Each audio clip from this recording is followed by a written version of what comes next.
যুদ্ধাস্ত্রের গর্জন নয়, এবার মিষ্টির সৌরভে মাতোয়ারা উত্তর কোরিয়া।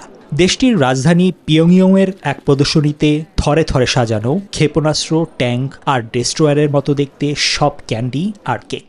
ষষ্ঠবারের মতো আয়োজিত এই মিষ্টি ও বিস্কুট ভাস্কর্য প্রদর্শনী দেখতে ভিড় জমান সাধারণ মানুষ থেকে শুরু করে সরকারি কর্মকর্তারাও।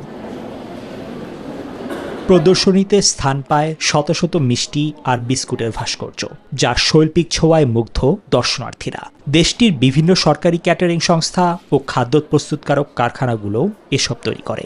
পুরো আয়োজন জুড়ে ছিল দেশীয় পণ্যের জয় জয়কার আর কারিগরদের সৃষ্টিশীলতার অনবদ্য প্রকাশ। আমরা আমাদের কাজগুলোতে সবজি এবং ফলকে হুবহু আসল জিনিসের মতো করে ফুটিয়ে তোলার দিকে মনোযোগ দিয়েছি। দর্শনার্থীরা বলছেন যে এগুলো আসল ফল থেকে আলাদা করা কঠিন। আমরা অনেক ইতিবাচক সাড়া পাচ্ছি। বসুন্ধরা টিস্যু অশুদ্ধতার বিরুদ্ধে এক বিন্দুও ছাড় নয়।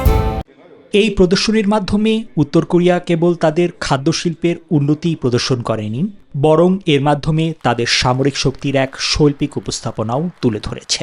অংশগ্রহণকারীরা মনে করছেন, আমদানিকৃত পণ্যের চেয়ে তাদের দেশীয় পণ্যের শৈল্পিক মান এখন অনেক উন্নত এবং ভবিষ্যতে এটিকে আরও এগিয়ে নিয়ে যাওয়ার জন্য প্রচেষ্টা চালাবেন তারা। নিবির আমিন, নিউজ 24।